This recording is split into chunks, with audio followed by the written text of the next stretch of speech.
Hello, everyone, and welcome to another episode of Reap the Spoils. I'm Mark Sullivan. I'm Delilah Lugo. And I'm Jason Kwasnicki. Delilah, what game are we talking about today? Yakuza Kiwami 2. Another one of these Yakuza games. Kiryu-san. No, Kiryu-chan. Kiryu-chan. Chan, yes. Kiryu-chan. I can't, I still, after 3 of these games, I can't get all those different, the Chans, the Chuns, the Sans. The honorifics. I don't Yeah. even know. Yeah, I don't know the usage of every single honorific. It is a little loaded.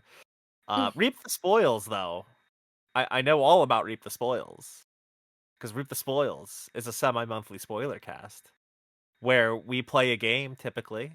Sometimes we will watch something related to video games, but this time we played a game and we're here to spoil that video game. We're going to talk about everything, mostly the story, but also the gameplay and everything in between. So, if you haven't played Yakuza Kiwami 2, which is of course a remake of Yakuza 2, I highly suggest that you pause the episode and go and play that game. And once you're done with that game, you can come back to us and press play and listen to us talk about it. Cool. Or, if you don't care about that and you just want us to spoil the whole thing for you, fine. I'm not your dad. I'm not even your uncle. Especially not your Uncle Kaz. So, you do what you want to do. That all being said, are we ready for a brief info block on Yakuza Kiwami 2? Yes, sir. Do it. So, Yakuza 2. It was originally released in 2006 in Japan for the PlayStation 2. Came to the West in 2008. So just to give a basis of how old the original Yakuza 2 is, 2006 was its original release. And Kiwami 2 was revealed over a decade later. I'm sorry. It was revealed in August 2017, or around about August. It was kind of like the end of summer. Alongside Yakuza Like a Dragon, which wouldn't come out till 2020. That was Yakuza 7. And it was also revealed alongside, there was a Ryuga Gotoku online game. So believe it or not, there was a Yakuza online. I have no idea how that played. And I think it was also revealed alongside Ryuga Gotoku Studio also developed a Fist of the North Star game. Oh. And that basically used the Yakuza gameplay for a Fist of the North Star video game. So yeah, all of these things were kind of revealed at once. But most importantly, Yakuza Kiwami 2 was revealed late 2017. Once again, written by Masayoshi Yokoyama, and we have a bit of a change that we'll talk about later in the episode at some point. An engine shift that started actually with Yakuza 6 and was used for Yakuza Kiwami 2. So coming off of 0 and the first Kiwami was a bit of a jarring change, and we'll talk a bit more about that later. But it uses the Dragon engine versus whatever those earlier games were using. And lastly, it released December 7th, 2017 in Japan, came to the West less than a year later, so we're kind of shrinking those localization times quite a bit. Came out here August 28th, 2018, once again for PlayStation 4. Thank you. Eventually got ported to PC and Xbox. From what I understand, the PC version runs at 60 frames, so I'm very jealous of the people that got to play it on PC, to be honest. So yeah, you guys ready to talk about Yakuza Kiwami 2? Yeah, let's do it. Go for it. Well, I mean, coming pretty fresh off of... I know we played Kiwami 1 5-ish years ago. Oh my gosh, it was that long ago. Yeah, dude, it was that long ago, man. Wow. But coming, very fresh off of 0, what did you guys think of Kiwami 2, just broadly? I didn't enjoy it nearly as much. The gameplay wasn't as good. Not that I ever liked the gameplay in these games, but it was just worse in some ways. Oh, okay. The story It was better than bad, says Yeah. Delilah. the story, there were a lot of things that were very predictable, more so than usual. Um, and the Ooh, I'm twist didn't curious to know what those are. Go ahead, yeah, sorry. the twist didn't do too much for me. And the way it ended was kind of rage worthy, like they were rage baiting a little bit, like what? Um, Yeah, but I had to look up to see if there was a post credit sequence because I was furious oh my gosh, I before can't that. Yeah. imagine if you would have Oh, ended come it on. at that point. Guys, there was no way that the game was just gonna completely end on, like, did Kiryu get blown up? Like, is he in pieces now? Like, what happened? There's no Yeah, way they were that gonna was end the game such like a that. messed up way to end. Um, but I still love the characters, especially the core characters that we know, like Kiryu and Majima to be specific. I Mhm, mhm. still really like those characters a lot. So, As I was saying to Mark when we were just talking before we started recording, I feel like having the order in which we played them. So now we played Zero shortly before playing this. In terms of how they were made, Zero was made. It was the last one made. Um, so I felt, and Uh, the 6 was, or to sorry, be six and yeah, 6 was to be clear, but, like, um what I'm getting at, Zero was made much later. And what I got playing this was that, and now having also played the first one, it seems that they basically started with a story structure and kind of an outline for how the game's played out, and then iterated and improved it game after game after game. And you can see that iteration a bit, improvement a bit from the first one here.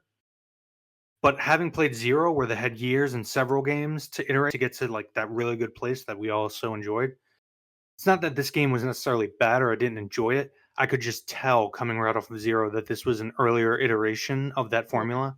You can see kind of the different aspects of that formula. It's almost like going from playing Metal Gear Solid 3 to Metal Gear Solid 1 if Metal Gear Solid 1 wasn't, a good game. Not a good game, that's the wrong word. If it wasn't in the same vicinity of quality as 3, which it is. well, I think that's also like a good hypothetical to pose is like I feel like if we ever do get the what I feel to be somewhat inevitable remake of Metal Gear Solid 1, like it would kind of have the same sort of issue that Yakuza has kind of put on itself in the sense that the the progression of gameplay systems, the progression of the engine, the progression of everything, the storytelling, it's all somewhat out of order with the fact that we have a prequel followed by two remakes of the oldest games in the franchise, and it's interspersed with newer entries too. It's kind of an awkward situation where the release structure is a brand new prequel, a remake of the first game, uh the final sequel, the final chapter of Kiryu's saga, and then a remake of the second game using that engine that the sixth one used. It's just like it's kind of all over the place, and it's kind of hard to track the progression of gameplay, the progression of systems, and everything else. Um, as a newcomer to the franchise, when those are the things that you're expected to play, and it's just so zigzaggy. You know what I mean? And yeah. and my Um, my focus isn't even necessarily on the gameplay mechanics or the quest design and all that, even though that is an element. I guess my focus was throughout playing the story, because the story basically has the same structure as the first one, same structure Yeah. as Zero. They just got better at executing and making it interesting and spicy. but it's based on those Mhm. older or it's based on an older story, and I don't, none of us played the original Yakuza 2. I don't know how much they changed from that narrative to kind of Hmm. bring it up to a more modern standard. I imagine it's not a ton, so the storytelling is probably mostly unchanged. But that's also conjecture. If a diehard Yakuza fan is going to come in the comments and tell me I'm absolutely wrong about that, I welcome it. That's fine. I Please do. imagine a lot of the added stuff, if any, would have been a lot of the more expository things and like options, because it asks you early in the game if you played one, and I Mhm. chose Well, that was no. Just mostly to give you that recap of Kiwami, right? well, I think it's interspersed in those early scenes of dialogue where With the grave. the kind of characters just kind of say in the middle of cutscenes like, as you know, there was the Millennial Tower incident, and kind of almost Metal Gear Solid.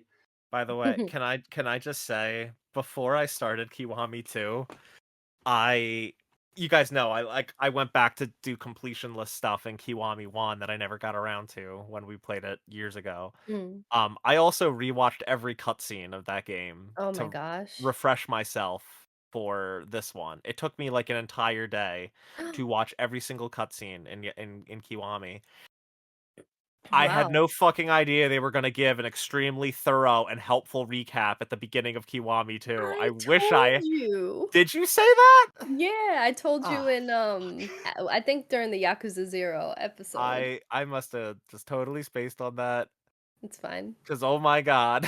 I wish I hadn't have done what I did. That's so funny. It Wow, was it's a dedication. it was a really good recap at the beginning of Kiwami 2. I was impressed. Yeah, and not a Um whole day worth of Yeah, content. God, what it was a lot. Uh, Delilah, I'm really curious to know. Like, let's start getting into. Oh, I guess. Final warning. I don't think I gave a final warning because we haven't really spoiled much for Kiwami 2 yet. So, oh yeah, I did. I did spoil something, so you don't get a final warning. Oh, It's too late. it's okay. Yeah. It's a spoiler cast. Just like it was too late for Kiryu. Second At the final warning, folks. We're gonna at tell the you top of about all of the Jinwan survivors. They're hiding everywhere. You don't that. even Every fucking know. single one. You don't even fucking know, man. They're hiding in your bathroom right now, in your kitchen pantry.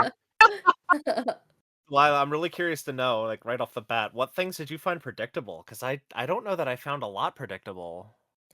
So Sawara, is that how Sayama? you say it? Sayama, Sayama? sorry. Being her dad.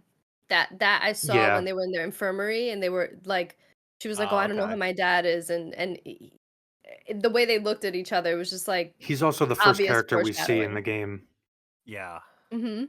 So, like, I would equate this, and this is another one of those parallels to Zero and like that formula. I would equate this to like knowing right off the bat that Makoto was the person who owned that property in Zero.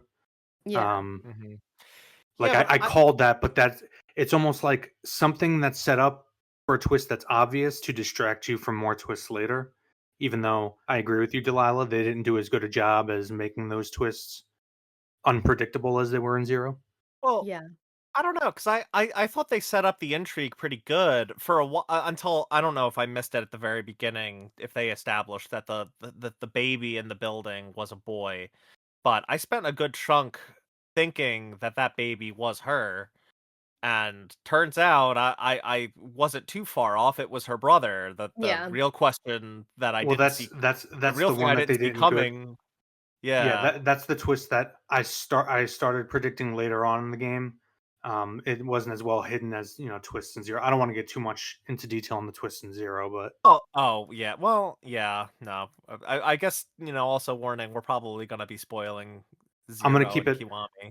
I'm gonna keep Mhm. it limited to that for Zero It's because that's okay. kind of an easy. That's kind of an easy like everybody kind of gonna assume that that's the point of that twist is to be the distracting magician's hand that keeps you from seeing how the trick is really done. Mhm. Yeah. I did also start to predict that that was her brother. I think they like showed the scene with the baby and then panned to him before they revealed like not too long before they revealed that they were siblings. So that I predicted that but not as early as Yeah. the reveal for Sayama. There's a lot of movie language slash visual cues. Like for instance, the first oh god, is it Kawara the name of the detective? Kawara. Yeah. Yeah. Kawara, yeah.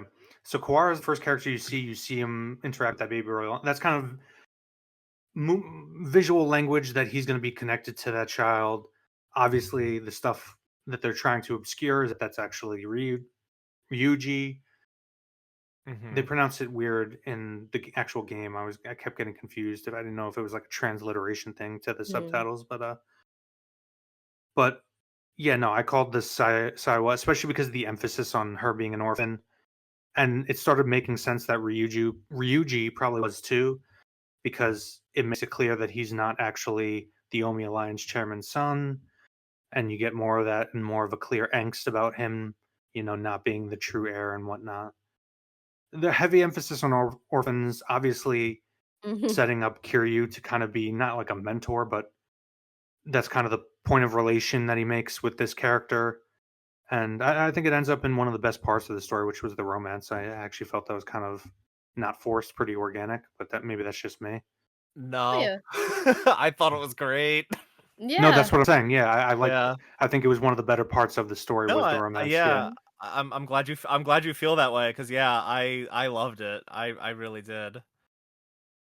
especially Yeah, because I it did too. starts with that point of like, hey, we're both orphans, but and also the foil that the two characters have. She's hardcore lady of the law Yeah. by the book, and he's a yakuza who isn't even by Mhm. the yakuza book. He's just trying to be a civilian, doesn't really know where he's going, all over the place. Well, yeah, and like, they it's not like she's not aware that he's ex Yakuza. Like the whole thing is she's ordered to take him into protective custody because they know about this attempt at brokering peace between the Tojo clan and the Omi alliance, and they also seem to have some intel, if I remember correctly, from earlier in the story. Because the plots of these games, like I was telling Jason this before we started recording. Like the plots of these games are so iterative toward the final reveal, and the final reveal is kind of the when everything just makes sense. And the earlier plot points where they're just creating and developing intrigue, it kind of doesn't Yeah. matter by the end. True. Because They're like the mystery certain soap stories. operas. Yeah, Yeah. Yeah. like you're building on everything. It's almost like a once actually, yeah, a good comparison would be Harry Potter because every Harry Potter, the plot structure is essentially a mystery, but then you have all that character drama in between that pads out kind of the revelations that build up to the final revelation. Mhm. But um yeah, their developing relationship, yeah, it was really well done. It was just kind of argument not argumentative, kind of at odds with they were kind of at odds with each other throughout the Yeah, game, or that's at what I least meant by at the foil. beginning. It's a good character dynamic. Yeah, Yeah, that especially for a romance. Yeah, mhm, mhm. And they didn't even get to the like romance piece immediately. Like you can see the buddings of it throughout, and there was some like tension, and there was some like push Uh, and pull, and it just made it all very fun to unfold until until the very end though, because I was like, are they really just gonna make out while this like bomb is about to blow up? It was there's so nothing left for Japanese them to cheesy. do, but it was so good. And then the music kicks in, it's got the vocal track, and I'm like, oh man, this is so dramatic. I love it. It's so I mean, cheese. yeah, it is cheese. I mean, the only way you can make it worse is if they had fallen into a frozen lake beneath, and she gets on the board and pushes him off, and I'll never let go, Kiryu. I mean, guys, this is a game where the combat is like Kiryu does the most insanely violent shit to someone, and the worst thing that happens is they get a nosebleed.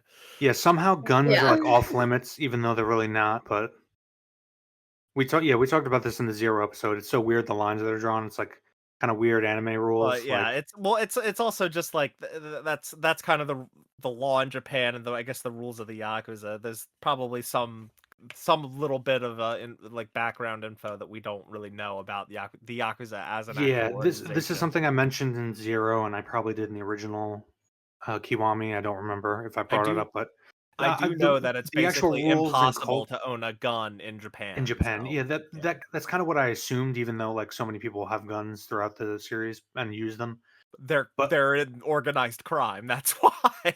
I know, Like, but like then at the same time, like when somebody uses one for like a story point, in specifically, I don't want to spoil Zero, but it's like brought up if it's this terrible thing that they used a gun. yeah. It's honestly like it's starting to over the course of this game, it bothered me less and less, just not understanding the actual rules of the internal culture of the Yakuza, so to Hmm. speak, in the same Hmm. way that I do with like Italian American organized crime. Yeah. I kind of want to talk about the other. I wouldn't say the other. Well, let's talk about Sayama's half brother. Let's talk about Ryuji Goda, um, who's kind of set up on like the cover art, the marketing material, everything to be the main villain of this game. I really don't feel like he was. Um, No. No. it's like and it's a pretty big contrast when you compare where we just came from with Kiwami.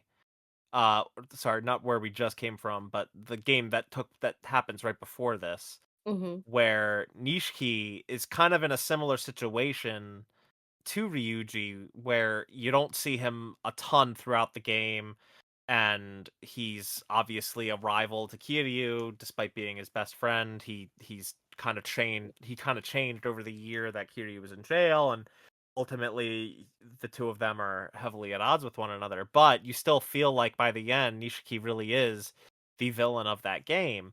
I don't really feel the same way about Ryuji Goda. They kind of set up this rivalry, but it's it's not like they have much history together Yeah, there's no personal stakes involved. Yeah. other than a sub story in Zero, where it's kind of just a passing reference that you don't get unless you know. Um, but like yeah, they don't have any history. Like even if you set Zero aside, you can like about Nishiki and Kiryu's history together. The game tells you a lot of that, so you can Hmm. still establish some sort of rivalry and still see, despite his absence through most of the game, Nishiki is the villain of the game. A lot of the things that he causes and does, there's not really another party that's causing more trouble. And in this case, there is. It's a party that he partnered with, but they're much more in the forefront of Right. of the story. And we'll talk And about honestly, the Jinguan Mafia in a second, but I think it wouldn't have been if I was an editor looking at like a draft of this story, I would have said just cut Ryuji out. Well, they have to have their obligatory hot guys with no shirt and tattoo fight at the end. It's like true. formulaic at this point. It's true. But you could honestly cut Ryuji out, and it does not affect the plot at all or the No, it's story. true. Yeah, that's what Uh, I'm Maybe, at. maybe, that's not true because maybe he's still a Sayama. Maybe at the end, Sayama's emotional response to finding out that she does actually have true family, like blood family. But aside from that, like, yeah, well that is the whole point, right? Sayama yeah. is trying to find out what happened with the Tojo clan back in the early 80s. What happened to But her family? but she already found out that she had a father through And Kawara, he so and he died. and he died. But like so does Ryuji. So like honestly, you already get that with But Kawara, but that still requires him to be a driving point, at least to the end of the plot. I don't know. I maybe. don't think cutting him out necessarily does the game a service. I think he still serves a purpose. It's just not the purpose that the game clearly wanted him to serve, at least at the start. Well, we haven't even Um gotten to the actual like ending reveal, which is he is total like you're right, he's not the main villain, and that's kind of the point. Is yeah. like it's a they pull the rug out from under you with a kind of out of nowhere. But that's why I joked about the Jingwan survivors. I mean, I if found that anything, to be kind of laborious in that well, finale. yeah, I mean, if anything, the game kind of plays with the idea that Ryuji was he really as important as he wanted to be, as the game wanted him to be, because yeah, that rug pull is basically just that, right?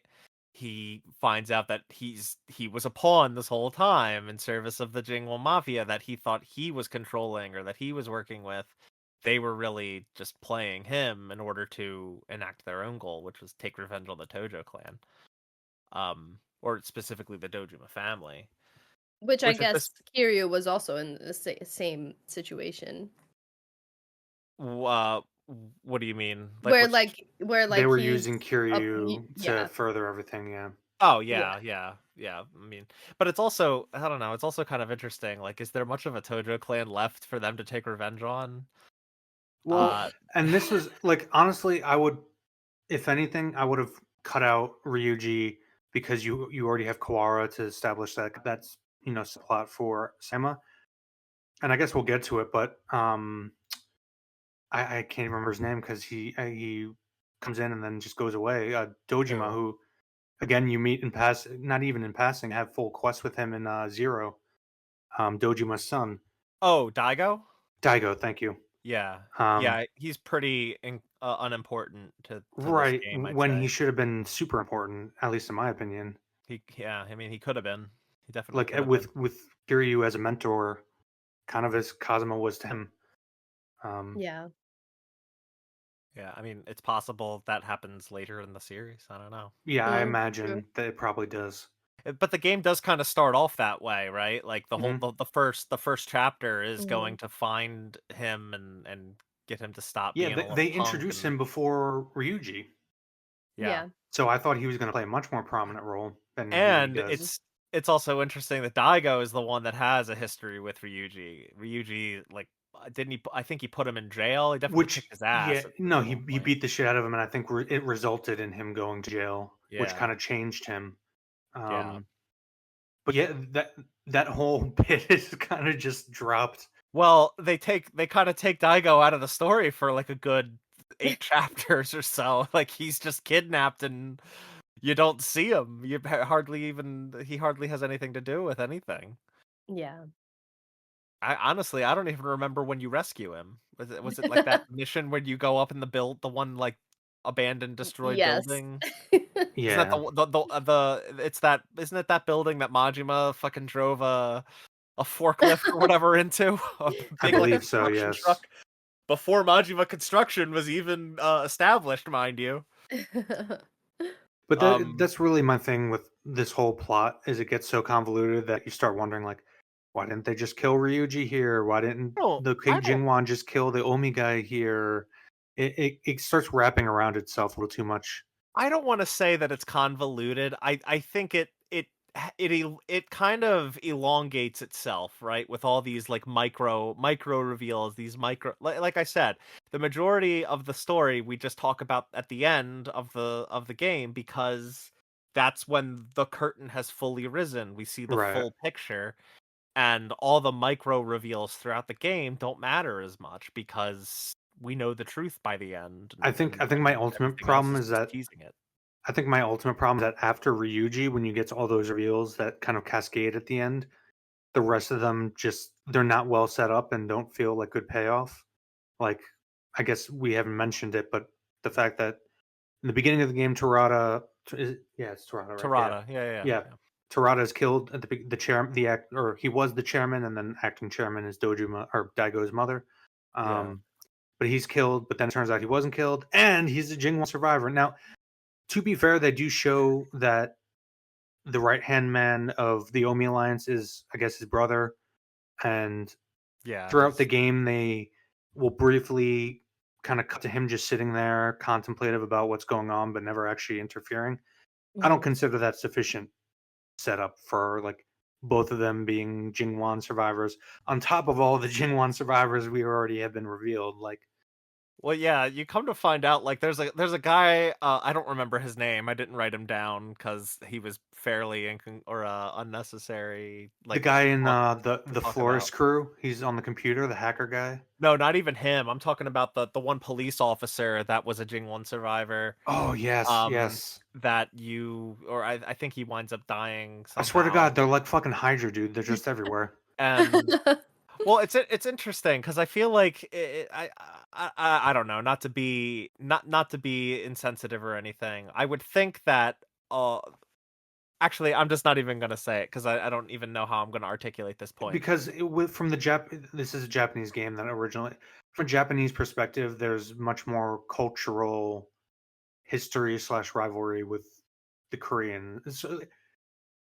it's not as relatable for us not being from that culture, that society. It's like I feel like you can tell if someone has because I can It's like in Zero, the whole thing with like there's like an underground Chinatown and there's like a big rift there that yeah, like from a Western perspective you don't really get as much because you don't know the history and you don't live in that you weren't raised in that culture. But yeah, there's like mega tensions there from relatively recent history, much yeah. less going back centuries, thousands of years. Yeah. But anyway, Yeah. yeah, I gasped when Tarada was revealed to be alive. I did That was like one of the twists I didn't predict, yeah. no one could have No fucking one seen could because that there's no coming. setup. So it kind of Right. feels like a little like what? Mhm. Well, it's like it's not so much surprising that he survived. It's just it's surprising that he was like that he is a Jing-1 survivor, that he was in on it this whole time. And honestly, I feel a little let down by this reveal because Yeah, it's not as well set up, and it doesn't feel as it's satisfying as what we had it's in Zero. Yeah. it's not even that. It's not even that. It's that like I don't know how much you guys remember, but like rewatching the Kiwami 1 cutscenes, like Terada is established as like this really like good dude that Kazuma had a very good relationship with. And like Right. it's alluded to that Kazuma like saved him, and we obviously see how in this game. So it's kind of disappointing to see Terada kind of take his oath, like what is it, the Iron Oath of the Jingwon Mafia or whatever. Yeah. Like to kind of take that, it would have, to me it would have been more interesting if he was the one person that didn't keep that oath, that he recognized that his alliance or his allegiance to Kazuma and the legacy that Kazuma left behind for him meant more to him than this oath of to the Jingwa Mafia. And yeah, they don't go in that direction. Obviously, he's still like he was plotting this whole time to take revenge, and he does redeem himself somewhat, obviously, Well, right? I think that was the writer's intention, that Mhm. the intention was to have that, like, he was trying to take his Iron Oath seriously, but he almost prioritized helping Kiryu Well, Mhm. he in the fact does. that, but he had to have set that up beforehand. He That did. And Yeah, that's kind of where I'm putting my foot in my mouth a little bit, or maybe putting the cart before the I horse. Whatever think that idiom was you want to use. the writer's intent, was to emphasize that at the end of the day, his loyalty was more to Kazuma's progeny than to the Iron Oath. I think Yeah, that which was what they were going for. you don't realize that till the end credit scene. I guess, yeah. It's just I don't But know. it's He also still like, seems again, it's not well set up. You could have just left him dead. Like, well. It's tricky because he does seem so self serious about it in the end. He does seem like he is truly dead set on revenge. I guess, yeah. I guess maybe I'm completely well, wrong on was my feelings toward him. if I'm steel manning, the writers here, how do you know he wasn't playing his Jingwan brothers to protect Kiryu? I think that's how I interpreted it, as him kind of playing like he's on their side, but really he was looking out for Kiryu, just pretending he Yeah, wasn't. I don't know, Like man. a double cross. I'm still riding with my raw feelings of being like, Tarada, you motherfucker. And you guys are absolutely right. Like, yeah, at the This end of the is what I day, mean by it gets a little convoluted along in the tooth, like you it's said. not even so much again, I don't really feel like it's convoluted. I just feel like it I'm still yeah, like at the end of the day, sure, his feelings toward Kazuma must have been genuine, and he really did prioritize that allegiance. It just didn't really feel that way, and it didn't come off that way even kind of toward the end. Um I don't know. It just it was a bit of a reveal that shocked me and kind of disappointed me, even though it kind of did go the way that I felt like it should have. It just didn't. It didn't have that feeling to it, you know. M- Maybe if they would have shown Kiryu like coming to the realization that he wasn't betraying them and that he was like loyal to them, maybe that would have provided some more like emotional investment in that twist. I guess in a way we only get that in that post credit scene where he is Yeah, honoring Parada and at his I true think grave. I think part of this is also that Torada was largely characterized and set up in the first game. It's not like Zero, where the characters are being set up in the game and the twists paid off later. Yeah, This was like a character that was pre-established. So when he dies at the beginning, presumably you have either just or recently played one. You were waiting on a sequel, and now comes out, and this character that was set up in that game, dies in the beginning. So within that context, I can see where they were coming from. Like, if we had just played Kiwami, where he, like you said, Mark, he is characterized the way he is, maybe it would be more impactful. yeah, that's the thing. Is like there's a lot of emotional whiplash, and it's like I said, it's leaving me with these really raw feelings, and I I'm not totally happy with the reveal that Tarada lived and is in fact trying to seek revenge on the Tojo clan, but also isn't. Right. It's a lot of just like, huh, huh, huh. What's the truth? Right. And Yeah, I And think he again, was that's just sorry. Go ahead, pretending. Delilah. No, I was just I think he was just pretending that he wanted revenge on the no, Tojo clan. well, I think he did still genuinely want revenge on the Tojo clan. It was just, again, how much of the Tojo clan is realistically left? And with Kiryu being the one kind of right there, um at the most risk, and him being uh also partly the reason for their seeking of revenge, right? He's Mhm. indirectly responsible for the Jingwan boss dying, because Kazuma was trying to spare them all, and we see we see baby Kazuma. I don't think they draw those distinctions though. Yeah. Well, no, they do. It's kind of a reveal that teenage Kiryu was No, there no, no, no. during the raid. I mean, I don't. When it comes to like Kazuma, the Jingwan Mafia, I don't think they take into consideration that Kazuma's intent was to help them. I think they just draw it at the line of he was part of the Tojo clan coming in to Well, take him maybe out. they don't, but Tarada certainly does. Yeah, yeah, yeah. And You know? again, Steel Manning, I think that was the writer's intent. No, yeah, I get that. It's I don't know. I'm still not Again, totally pleased with I agree the with you reveal. that it's not a satisfying end twist because all of the major character moments have already kind of happened in terms of our core cast. And so now it's just like, okay, we had all these core arcs finish up and revelations about family ties. And then, oh my God, this guy's actually a Jingwan survivor. But no, wait, this other guy is a Jingwan. It kind of feels tacked on at the end and not very well set up and not really impactful for the character's actual arcs. True. Yeah. I did really like going back to Kiryu and Sayama's relationship. Yeah. I really like that when Kiryu is mad, which is rare because he's pretty like stoic in the entire series that I've played thus far. When he's mad, it just feels so impactful because he's never mad, and just the minor like tinge in like the space between his Furrowing, yeah, the eyebrows, furrowing of the the brow, yeah. furrowing, yeah, it's Yeah. just like and the way he like walks, it's just so effectively done. Like I genuinely feel bad whenever Kiryu has any emotion, especially when he cries. I'm just like, he's actually crying. Like this is crazy. Are you like mostly like referring to the scene toward the end where he watches that video from Sayama and like smacks the table and then storms out? Yeah, Yeah. and That before when yeah when he realized that she was essentially on a suicide mission. yeah. That scene is a meme, and I was so happy to finally see the Oh origins my because it's God, like you're right. It is a Oh meme. shoot. I it's such a know. serious like moment, and it's a fucking meme. I love it. It's funny that I played That's this great. and went through that scene and didn't put that together because I know I've seen the meme a ton online. Yeah, yeah. I didn't realize it was this one specifically. Okay. Man, the legendary Dragon of Dojima strikes again, hitting us with those dank memes. But Um, yeah, just to second what Delilah said, yeah. He's basically like if you've seen the movie Man on Fire, Denzel Washington's character in that movie, Creasy Bear.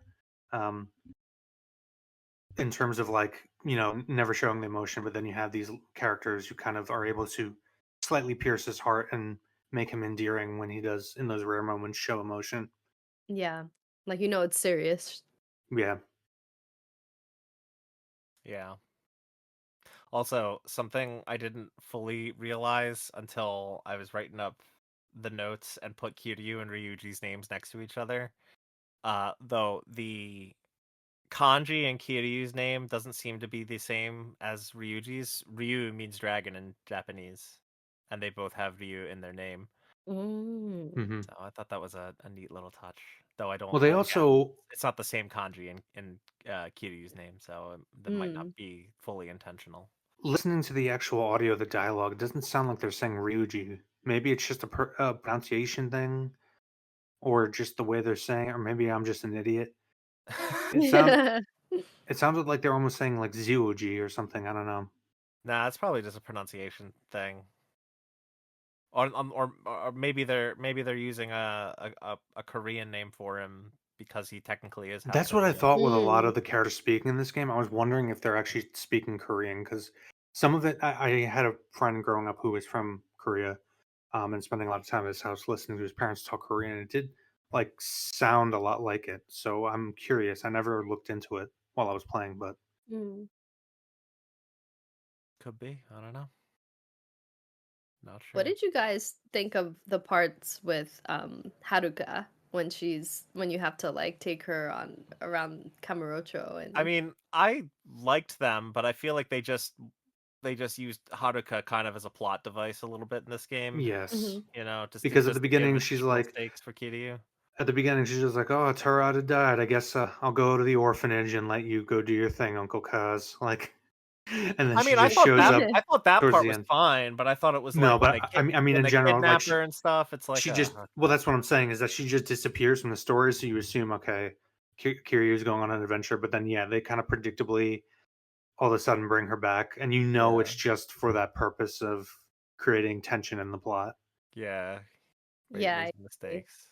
Also, that part dragged for me because at that point I was ready to like finish the game and see how things unfold, and I gotta No. take this little girl around And they Kamurocho. don't tell you where. I mean, she does say what she wants to Gives do, you hints, yeah. but if you're not paying attention to the dialogue, and it's like and I was kind of mad because I didn't like the food places we were going to. I like Smile Burger. It's my favorite joint. Get that fried chicken special, I love that. combo that with the chicken burger or the chicken sandwich, Wow. and get it. I see. I didn't interact with like the food, like eating at restaurants in Zero at all, really. But this game kind of forces you Yeah, to, it does, Yeah, yeah. and and I I and want to I talk like about that. that. Yeah, me I too. like Me that too. because We'll it was like it became a ritual where I was like, oh, I'm going to the Smile Burger right across the corner from the from my home. I I mean, I love that agree. joint.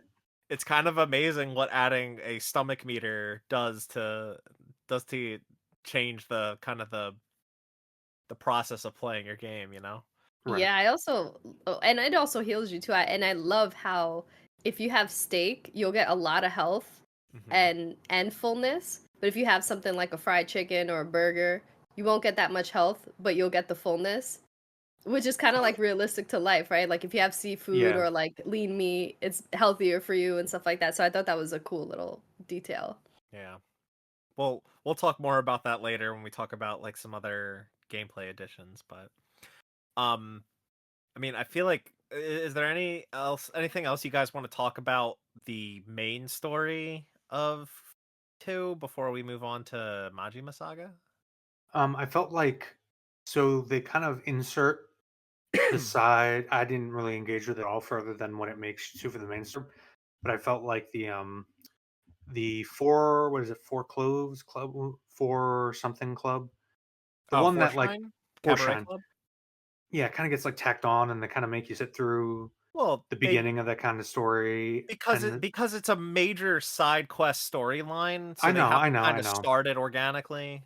Did I you know. guys do that? I didn't do either of them. I didn't do Majima construction or that. Well, We'll get okay. to it when we get to. I just did not find the side content here nearly as appealing as I did in Zero. Yeah, same. From Yeah, I mean, I did a few quests in the beginning, and then as I started getting into like getting up to like having done like 6, 7, 8, 9, 10 of them, I could see the formula, see how much better it was in Zero and how lacking it was here. Now, granted, those are bigger side quests, but I also just yeah. didn't find the Majima construction mini game was actually pretty fun, but I didn't Oh, find it as compelling I hated it. as it's like I like strategy games. It's like a point defense strategy game, Yeah. but I didn't find it as compelling as like doing the business deals in Zero and buying properties and kind of like managing it. But it's passive, so you can go about your business, come back, etc. Hmm. See, so yeah, I wouldn't. Okay, I'm being a little hyperbolic. I didn't like Clan Creator very much. Mm. I'm not a huge fan of it. It was basically an RTS mixed with tower Right, defense, and right. I don't like either of those things very much. Um, and just the fact that there were so many different units you could unlock for that game, and it's like trying to balance and figure out who's actually worth investing in, and it just felt very grindy in that regard. Not my favorite. And also, for Yeah. what it's worth, the storyline it was not worth it. What was it? Because I didn't do it. Basically just that there's a real estate company that's trying to get the plans for Kamurocho Hills from Majima Construction, and they are all allied with and kind of lead these gangs within Kamurocho. So you're basically defending against them, and as you Yeah, defeat basically, each like leader, they join you. And there's like yeah. it's pretty derivative, honestly, of the real estate the real estate plot line from Yakuza 0. Basically, Mm. what you find out from the main story part of it, the introduction to it, basically all you need to really know is that there are all these gangs trying, or there's this organization trying to get the Kamurocho Hills from Majima, Yeah. Mhm. and then they Um don't because you defend it. That's pretty much it. and like all of the realty guys that as you defeat them they join you, like they're all just like old, like beefy greasy dudes. Yeah, They don't have much like visual identity other than being old and kind of hefty Japanese men. Whereas like you compare them with the five billionaires from yeah. What were they, like the Three Zero. Musketeers or whatever they were called? Yeah, yeah, the Three Musketeers. You compare them with like the five billionaires from Zero, where they're all very distinct personalities. It just kind of fell flat for me. Mm. Okay. Meanwhile, Cabaret Club was also kind of unimportant, but it was actually a fun storyline What happened? because, well, the owner of that club is Yuki, who was the main girl of the Cabaret Club in Zero, Zero, yeah. and Because later she in recognizes. We'll talk about it with the monuments. But if you notice the sliver where she recognizes, or not recognize, she like sees and does a double take because she, clearly still well, remembers yeah, Majima. Yeah, that's in Majima Saga, which yeah, she does that is a bit in Majima Saga, but Majima shows up during the The Cabaret Club beginning? Grand Prix. Oh. There's like a whole thing where like you find out that the announcer for the competition is actually like working against you and is working with the rival competitor. Mm. So once he gets ousted, the person that kind of discovers and ousts that conspiracy is Majima, who has this kind of reunion with Yuki. It's Nice. lovely. It's very fun, and he becomes the new announcer for Cabaret Club Grand Prix. So instead Ah, of this dorks announcements throughout the when you're running a Cabaret Club shift, it's Majima, so it's a lot of fun. that's great. Um and overall, like, gameplay is exactly the same as it was in Zero. It's fundamentally the exact same minigame. So I enjoyed it. I had fun with it, and the story, just to have that reunion between Yuki and Majima was like, oh, Worth it. it was great. It was fun. Also, you didn't have to pay 10 billion yen for it, but after you finish all the girl storylines, you do get a gold statue of Kiryu again. So I was very happy about that. Nice. Um, Now you so got yeah, 2 of them. yeah. I don't know what happened to the real estate one. Probably in some impound lot somewhere after Kiryu got arrested. Um, but yeah, neither of those storylines was as good as like the major side quest storylines of like Zero or even Kiwami. I just can't remember like the major ones in Kiwami. yeah, But they were still, or at least Cabaret Club was fun to do. But I also liked that mini game. I did not like Clan Creator, and I did not think that storyline was particularly worth it. Even Yeah. though it gave us more Majima construction. The one thing I'll give it is that the song that they all sing after you complete a match is very fun. It's like that Majima construction song, and it's very good. That's funny. Yeah. Cool. So do we want to talk about Majima Saga? Yeah, do we wanna talk about that before, like, standout side quests? And Yeah, we could save okay, those. sure. I feel like Majima Saga is Majima way more Saga is much important. more like main story emphasis. Yeah, Yeah. Yeah. Even though it is technically like a side thing, I think it's more important to talk about than. The Sure. sub stories. We'll get to the sub stories. Um, yeah. I was tearing up hardcore at that final scene, man. It was very emotional and I I loved the kind of narrative throughput that they used with the watch, with Makoto's watch, of the old band being, it's older, it's and it wore out, and it was, she always felt it was more sophisticated, and she doesn't really get into these newer flashier colors that don't really mm, match.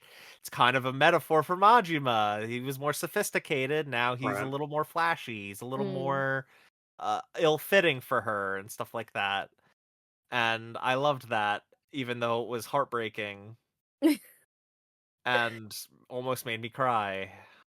Um, but it Yeah, was still great.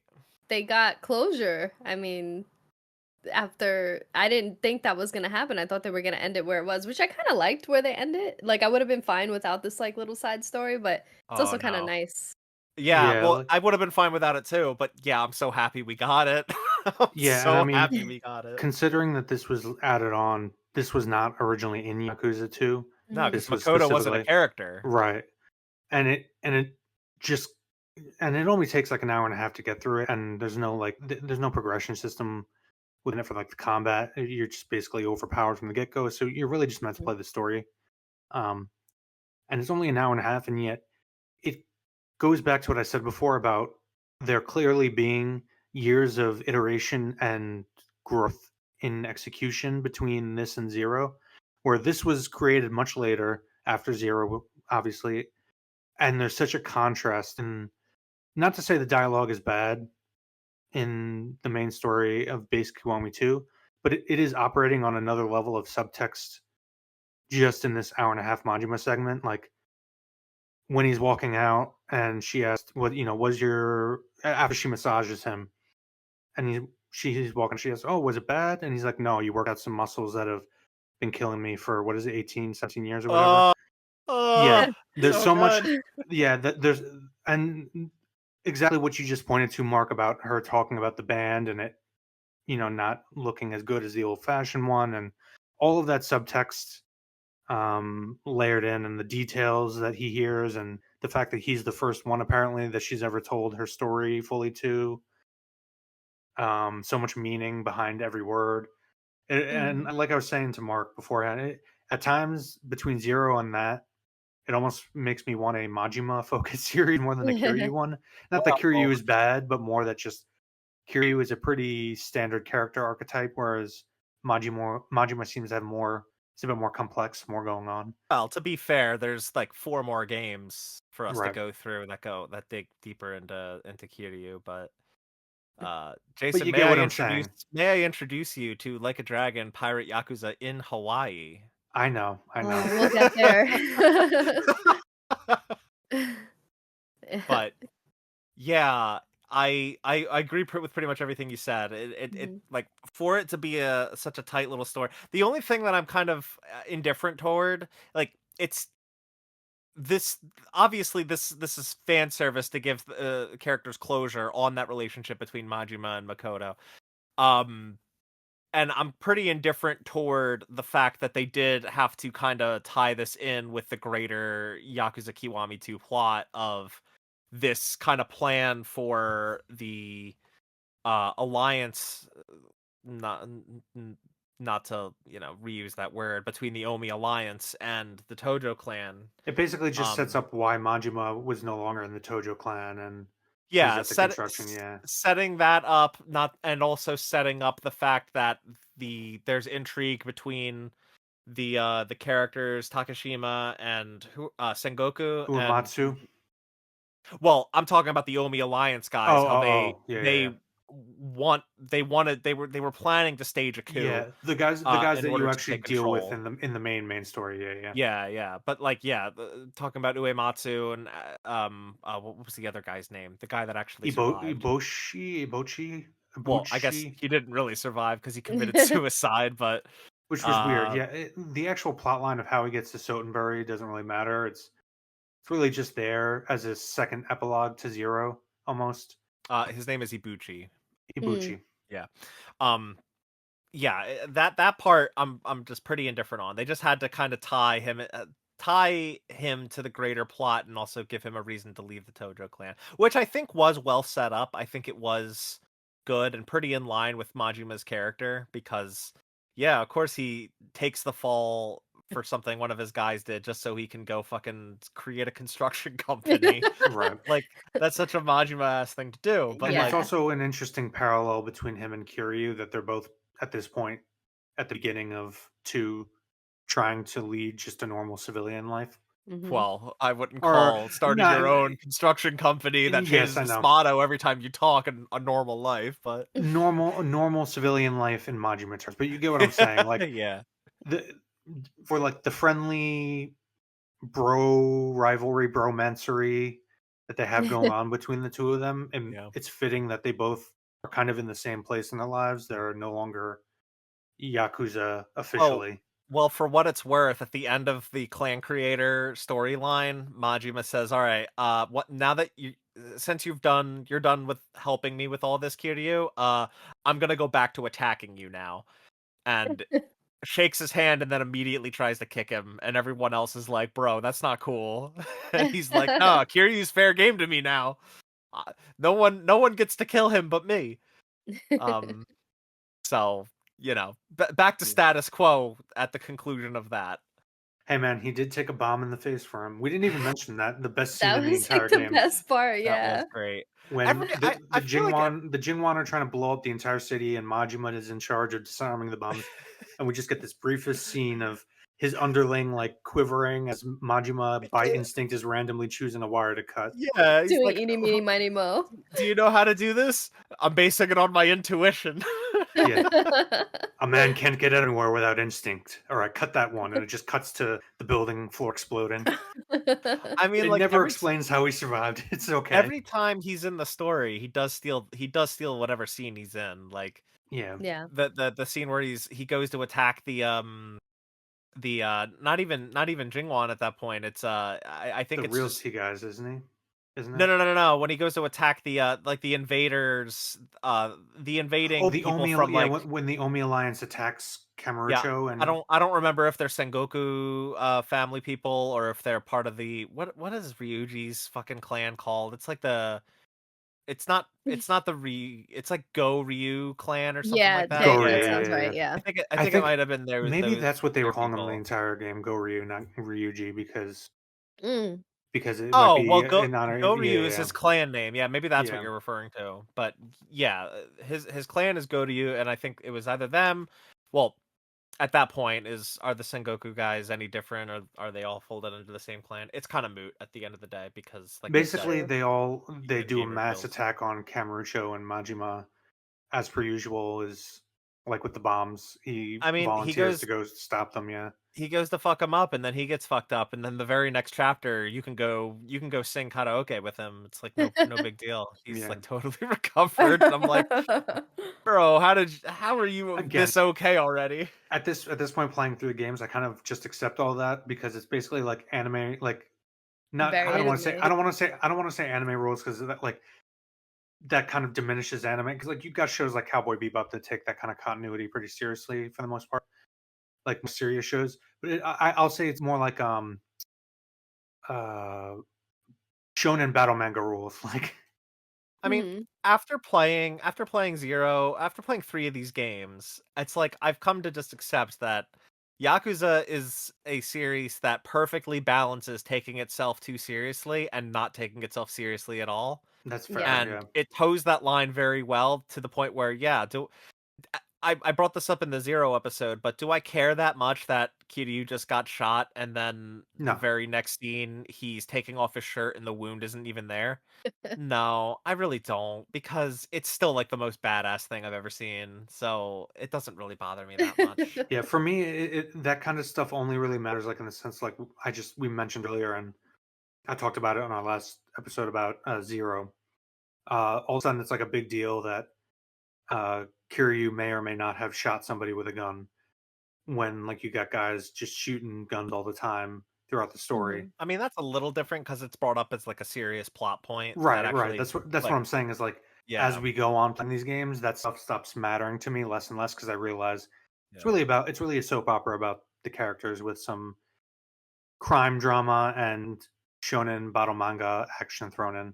I Yeah. think that's what makes it so special, is that it has that balance. I feel like a lot of like forms of media that tried to do that, it's just like jarring Yeah. or it just doesn't fit. And I feel like it fits perfectly within the characters, within the story, within the, Kamurocho and what's going on over there.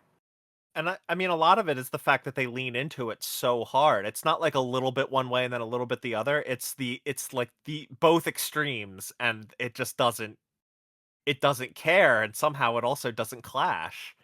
Yeah. It just like it works in spite of itself. So Mm-hmm. also something I just want to acknowledge to you guys, and I guess to the audience if they're listening to this episode in present day, can we talk about how fucking frustrating it is that we played and recorded an episode on Yakuza 0 just for like the very next week, yeah, a director's cut to Oh, be announced for Switch I 2. know. God damn it. I'm so upset. Just Is spent that how much director's time? cut exclusive to the Switch? No, right? They're gonna bring it So to. so far it is, but I'm sure Oh, it's just for launch purposes. It'll probably mm, get ported elsewhere. Or got it. released elsewhere. I'm sure we'll get a PS5 version of Yakuza 0 Director's Cut. Hmm. Yeah, I The mean, real question is, didn't they do like a Games Pass deal with like a Dragon for a while before it came out on PlayStation? Like, isn't that studio basically doing separate, like not exclusivity but limited time deals with pretty much everybody? It um, seems that way, I cause mean, yeah. games are coming mostly day and date everywhere. It's like it's just like Sega had a deal with Microsoft to put a lot of games out on Game Pass, but it's not like they're coming to Xbox and not everything else. I No, think that's what I I mean. think It's like a couple days, like basically of Not even like a couple exclusivity. days. It's like day and date. It's just like it's just like, it'll release and you can buy it for $60 on PlayStation, or if you have Okay, a Game Pass subscription on Xbox, it's part of your subscription. This is like a different case because it's a new console launch, and for a new console launch, Nintendo wants exclusives for it, and and I'm that's sure probably why because there's it's probably Sega, a yeah. time deal for Yakuza 0 Director's Cut to be exclusive to Switch 2 for a limited time, and then, a year later, maybe in a few months later, they'll announce, "Hey, it's coming to PlayStation and Xbox and PC." Also consider that handhelds much bigger share of the market in Japan than over here, Yeah, yeah, but and this is uh, very much a Japanese series, as popular as it's become in the West. yeah, yeah. I think there's one declarative statement we can make about Yakuza. It's that it's aggressively Japanese. That's why I made the comparison in one of our previous Yakuza episodes. This is almost like the Japanese equivalent of Grand Theft Auto in the sense that it's a parody of the culture of its own culture in the same way that Yeah. Grand Theft Auto, while it has a serious like crime drama story, it is Yeah, at the same time a parody of our culture in whatever decade the game took. If it's whether it's Vice City in the '80s or the '90s for San Andreas or yeah. modern It's just day like for the newer ones. Yeah, the core Hmm. difference obviously is that it is a continuous narrative focused on one character and, like, extending out to a cast of characters. Yeah. But whereas all the Grand Theft Autos are like it's more about the setting than it is about the cast. yeah, Um by the way, we didn't talk about Date at all, but I love him and I'm happy he's back, but there's not really much to say about him. yeah. Yeah, he's So, just reliable. yeah. He can just functions to facilitate a connection between Kiryu and like the more Yeah. um, legitimate characters I like mean, law enforcement and government and whatnot. Yeah, yeah, I feel like he's a helpful supporting character that helps like drive the plot, but he's not as ingrained in the plot as he was in, say, Kiwami 1. Hmm. Um and like we also had like those returning nightclub guys, Yuya. I don't remember the guy that had like a Jingwan double, which was like, I'm starting to think, Oh Mark, yeah, that yeah, we're talking to your yeah. Jingwan double right now. yeah, there's a lot of that, then that was the same thing in Kiwami, maybe even to an extent in Zero, where there's, and who knows, this could be just like since it's mostly in Kiwami and Kiwami 2, it could be an effect of that older style of storytelling where there are chapters that feel like they're not moving the plot forward a lot. They still tell like maybe a compelling story all on their own, but they're not it's not like it's part of the main plot and feels like Yeah, it's it feels almost horrible or like terribly conclusive or it anything. feels episodic, but with an overarching plot, less or more so than Zero did, where Zero felt like one continuous thing. Yeah. I feel bad. I'm not I feel like none of us are trying to shit on this game while comparing it to Zero this whole time, It's just but a testament to how good Zero was. man, Zero was so good. I Again, probably that's why I use the Metal Gear comparison, because it's like Metal Gear Solid 1 is by no means a bad game. In fact, it's an all-time classic. But Metal yeah. Gear Solid 3 is better. Yeah, I mean, sure, but okay. I can't really argue with that. So it's like a contest between like Mozart and Bach. I don't know. I'm not that classically oriented. I can't just pull a name out of the hat, but you get what I'm saying. No, I get what you're saying. I get what you're saying. Um, are there any standout sub stories you guys want to talk about? I think now is a good time we can move on to sub stories. Man babies. My God, Oh, it's so disturbing. the pacing of that sub story was so good. Where Yeah. like the camera like panned to above Kiryu, you see the name of the store, and then the sub story title shows up, and it's the same thing. Yeah. And yeah, that was a really good one. Jason, did you do Be My Baby? Did you do that sub story? No, like I said, I started doing side quests early on, and then as they went on, I realized that almost none of them were anywhere near the same quality as those in Zero, so I just pretty much stopped doing Yeah, them. there were very few of them that But were noteworthy. one that did Yeah. stand out to me is the one where somebody on the street asks you to do male photo modeling, Oh, and yeah, that was in the Kiryu does not beginning. Mhm. realize at first that this is going to be made public. So he demands it Yeah. doesn't. And there's the whole mini game as you're getting the pictures taken of the guy telling you to do different emotions and poses. It's funny. It's very Yakuza. Yeah. Um, Yeah. but then it ends with they try to beat you up, and the big muscly dude, after you say you don't want it published, and I forget exactly how it resolves. I believe I mean, what it Kiryu was beats him up. That's the no no resolution of no most of these no things. After Kiryu beats him up, he says something um, about like finding a new form that transcends something about the male form. I don't remember. I'm struggling. Yeah, no, you're right. yeah, There was, like, this, like, tender moment that they had. Like, he it just felt instilled some like level of something that hope in him. it yeah, it was was like one quite of on the the earliest same. ones too. So I Yes, it can't was. quite It was in the remember first it. chapter, or Yeah. the first chapter that lets you go around Kamurocho. But it was the only quest sub quest that I did that felt like it was on the same level as something like, filming what is essentially Thriller, the music video, with not Steven Spielberg, and not Michael Jackson. hmm I can't remember what their names were, the fake names they gave him. It was like Magic. Magic Johnson, or No, not Magic not Johnson. Magic Johnson. That's a Um, basketball player I know, again, Jason. I did this on the last episode too. Like, and I don't even know who I didn't even know that Magic Johnson was a real person, which is the funniest part. I also um, liked, recruiting the dirty old lady to the cabaret club. It's like you have to, like, protect this old oh, lady who has, like, people after her, the one with and the she's, one like, that was hitting in on you. Zero. Oh yes, Was she? I did do the Yeah, beginning parts of that. That she quest line where she makes you find some shit on the boardwalk or something.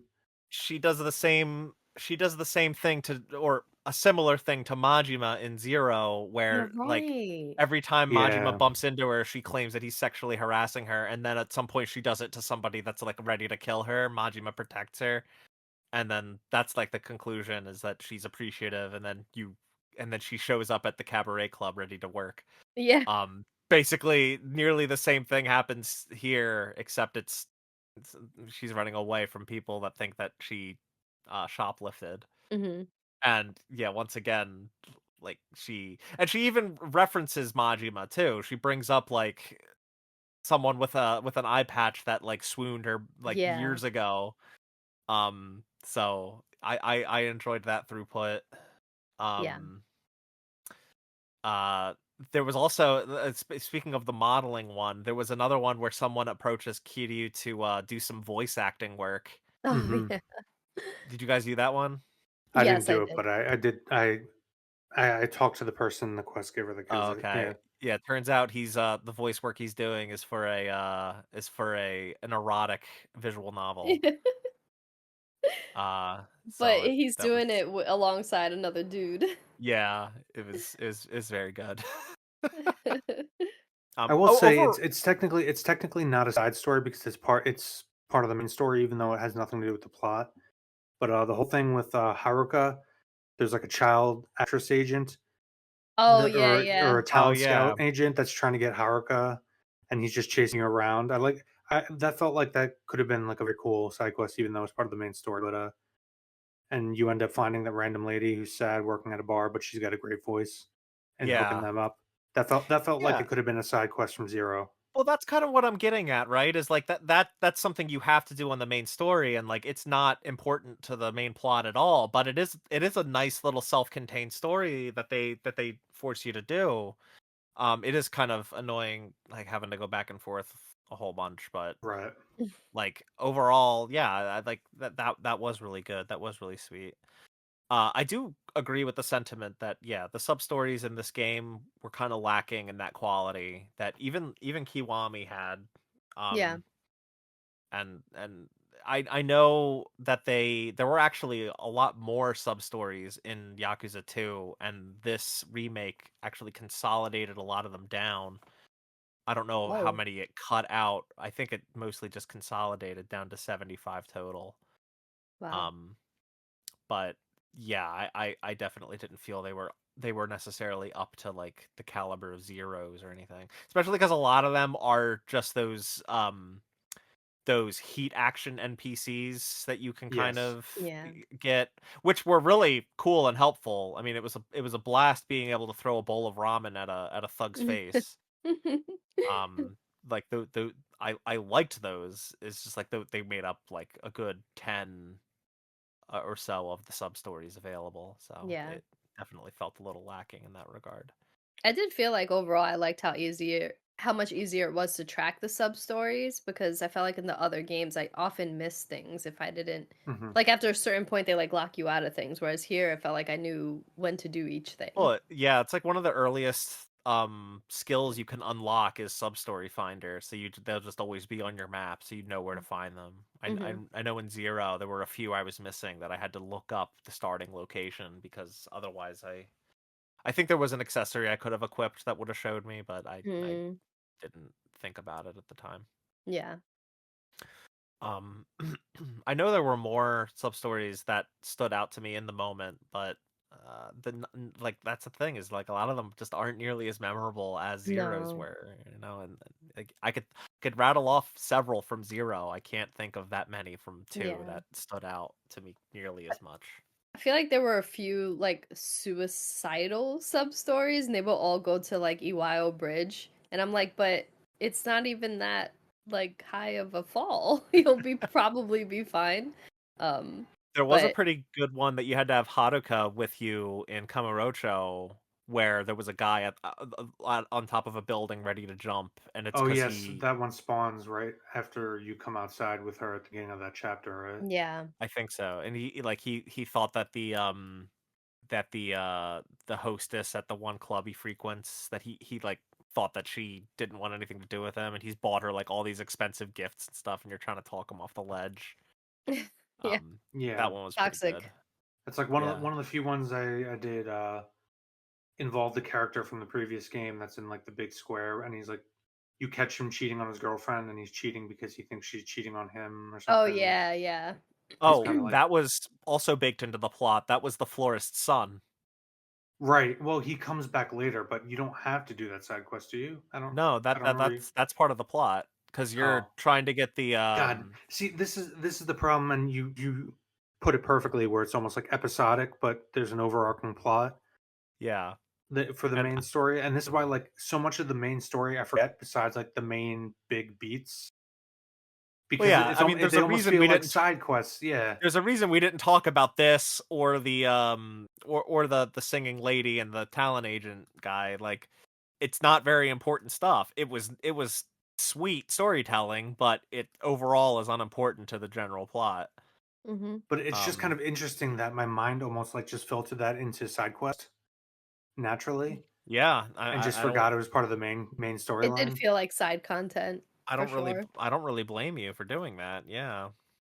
That whole section was just like, "Hey, go play mini games. Go do side content. Go to Yeah. Smile Burger, man. Go to Smile Burger." Smile burger. I swear, if I ever start a restaurant, I'm just gonna call it Smile Burger. I'm gonna see if I can get funding from Sega to invest in my burger chain in America. That's how I felt about Clucking Bell in San Oh, San Andreas. Andreas. Yeah. FU, yeah, what is it? Um, Is it FU Chicken? What is Yeah. it? I don't remember, but I There's know like what a you're talking about. competitor to Clucking Bell, I think. It's like Yeah, FU yeah, Chicken. It's like KFC and Taco Bell, yeah. yeah. I forgot what it's called.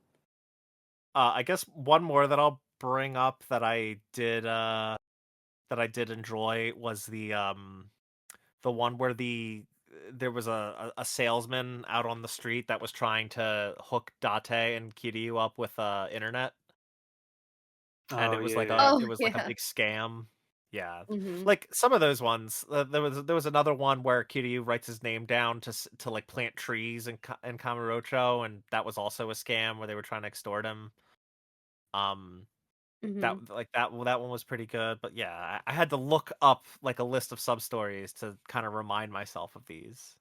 Oh, So yeah, there was like Granny White too, and she was yeah, the sensei. that was cool, like because that actually kind of tied her into the guy from one Lao Lao Kong, I think. Yeah, Kulang or something like that. Yeah, actually, yeah, I think you're right, Lao Kulong. and they Yeah, that also. was Oh, sorry, go ahead. no, no, go ahead, Oh, I was gonna kind of move to something different. So if you go were, ahead. No, yeah, go ahead. oh, all I was gonna say was they also bring back God, I can't even remember his name. The guy who trains you in combat. Oh, Oh, the old Komaki, guy. So what is his name? Komaki, Kamaki. That's it. Yeah. So many yeah, K's. Oh my God, so many names with K's. Mm. Yeah, they bring back Kamaki, and like there's kind of it's not really story. It's more like just side I quests. Yeah. it's not even side quest because it's more just combat tutorials, but you also need to do those to unlock the different moves that you upgrade. Well, there are also sub stories for him. Yeah, later They're on, which I basically didn't just do. training ones, but Yeah, I did the um, ones where you like have to fight him to get specific moves that yeah. you that I was confused because I thought I immediately had access to those moves. I didn't realize you actually have to invest in the upgrade after you Oh do the yeah, quest. yeah. So You I just in the unlock middle the ability to unlock them. I was Mhm. pressing the buttons during combat and nothing was happening and I was getting super pissed until I realized, yeah. Whoops.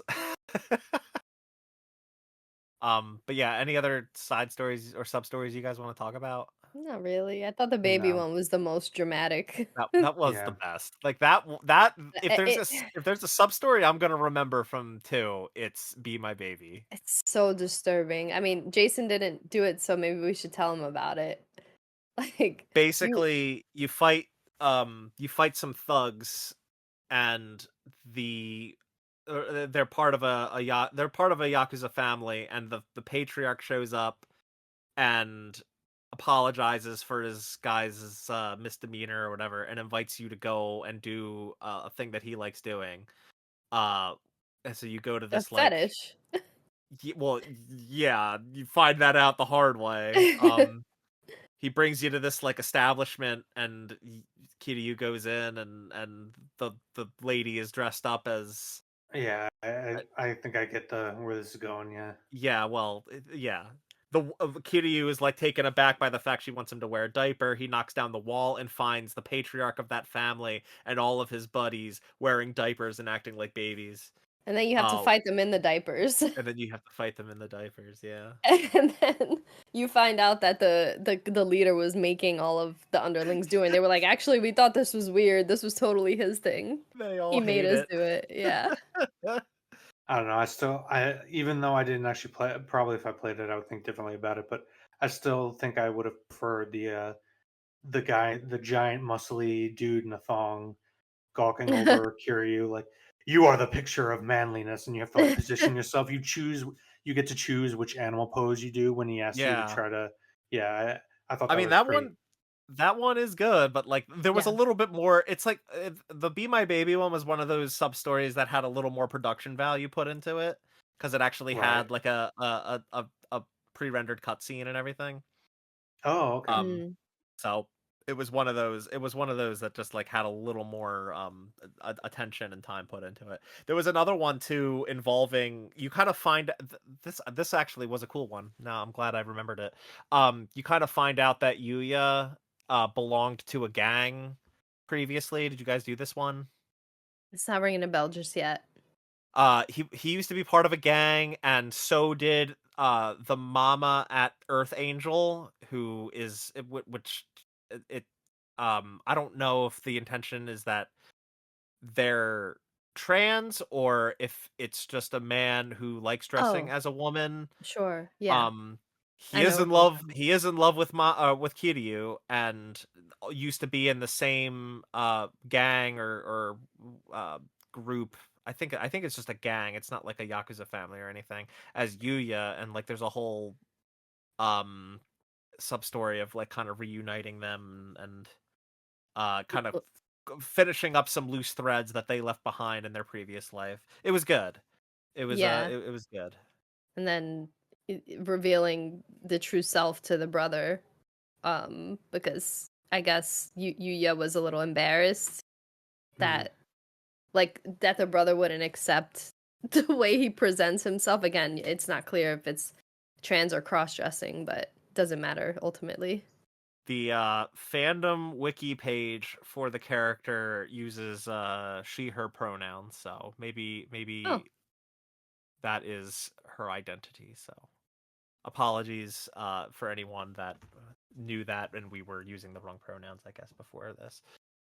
Um but yeah, the other than those and the ones that we've already brought up, I can't think of any other major sub stories that I was crazy about. yeah.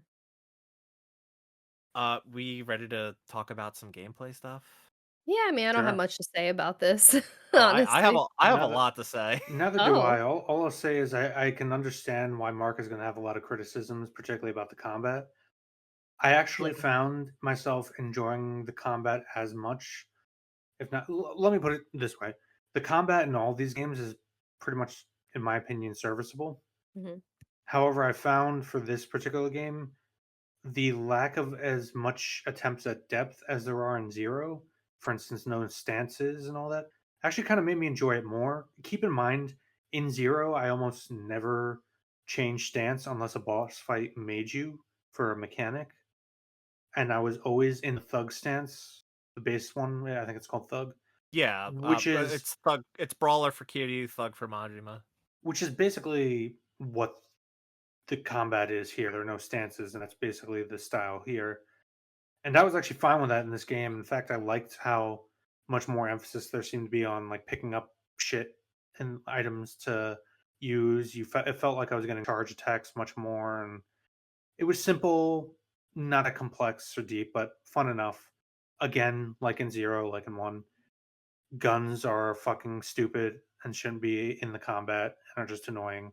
I mean, Mhm. for what Other it's than worth, I that, felt like they were borderline useless in this game. no, I mean other enemies shooting at you with guns is Oh, annoying. I see. Although I felt like I was able to dodge them easier than I was in Zero for whatever Oh, reason. But I don't know that I found them easier, but I found them to be significantly less useful if they were in my hands than if they were in Zero or One. I think it's also because there's less instances of you being in a straight hallway with just somebody pointing a gun at you from all the way down the hallway. Yeah, you But can't do anything about it except yeah, dodge away or get shot. overall, I feel the same way about the combat as always. Despite all the changes, it's serviceable, fun, can be over the top, but I never really thought too deeply about it. Yeah, I always get tired of the combat. It gets very repetitive, very fast, and I feel like in this game it was a lot harder to just avoid enemies, especially in Majima's section, which was fine because Majima, had a knife in the Majima stories, but they like force you to fight in that one, which annoyed me Yo, because at that point I was like tired of it. they come into stores and follow you, and I was just trying to go into a store and pick up items, and then they came in and I had to fight them, but then they kick you out of the store after the fight. Yeah. And I was Yeah. pissed for a because I needed to while. buy items. Yeah.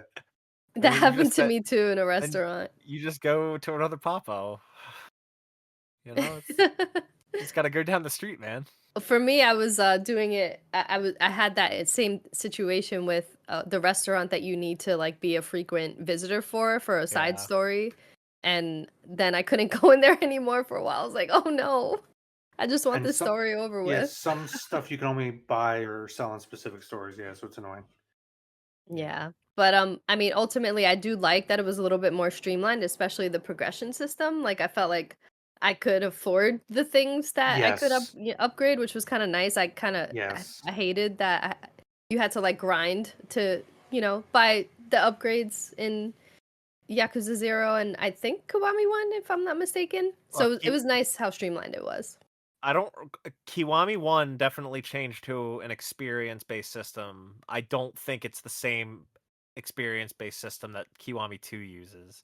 And like I definitely liked the experience system that this game used. Like I think that worked pretty well because there's 5 different types of experience, and I feel like it's just a little iffy on the things that you're doing actually giving you the right kind or a fitting kind of experience. That Right. is a It's hard to little, tell. It's hard to tell what gives you what. Yeah. yeah, it's a little loosey goosey. But no, I did not like the combat in this game. I don't know. I guess I'm a Yakuza combat appreciator. I didn't. I feel like back when we played 1, I didn't like the combat very much, and 0 changed that for me. Like even going back to Kiwami 1, I was like, this is better than I remember it being, but I still like Zero's better. And I really liked Zero's combat. It is serviceable and it's not perfect. It's definitely a little wonky.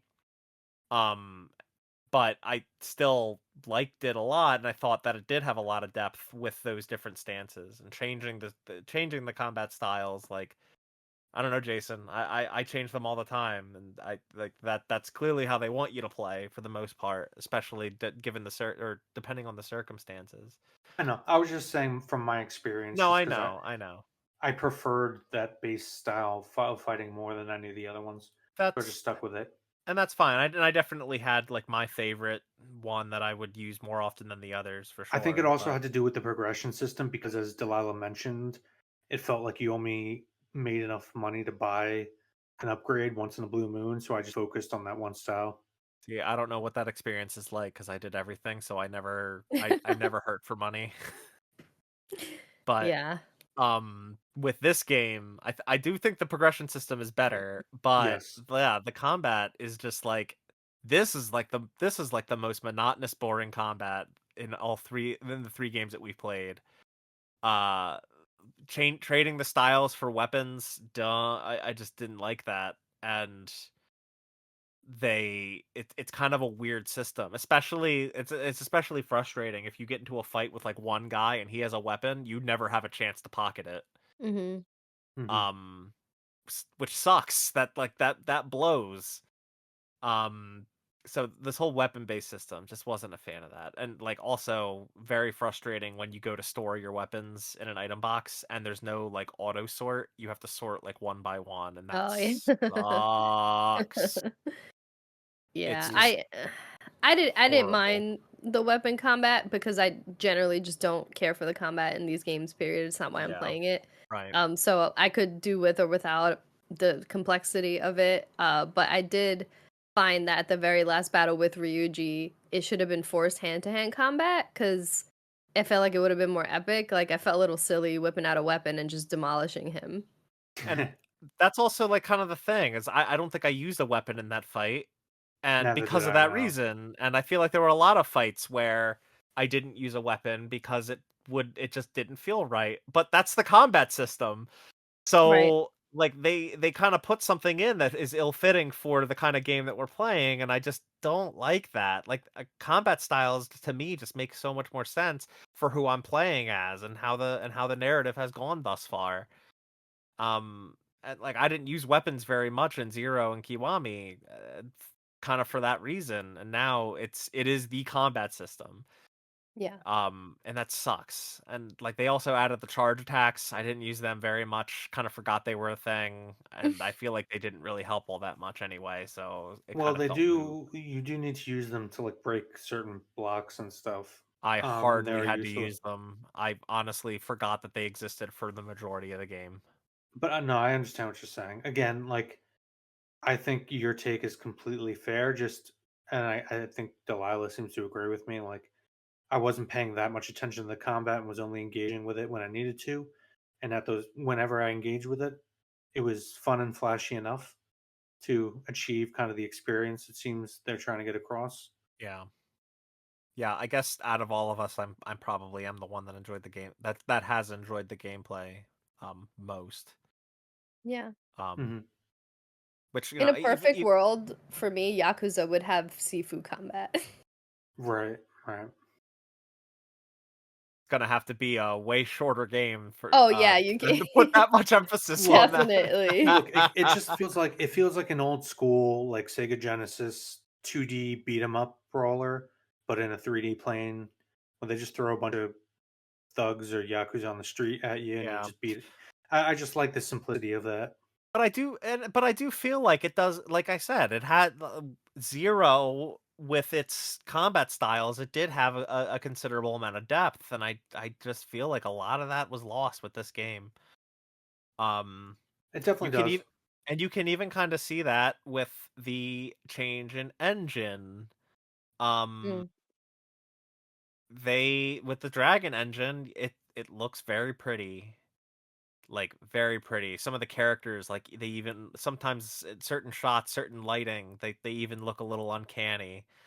But my God, was I disappointed when I first got to control Kiryu and it was 30 frames per Mm. second.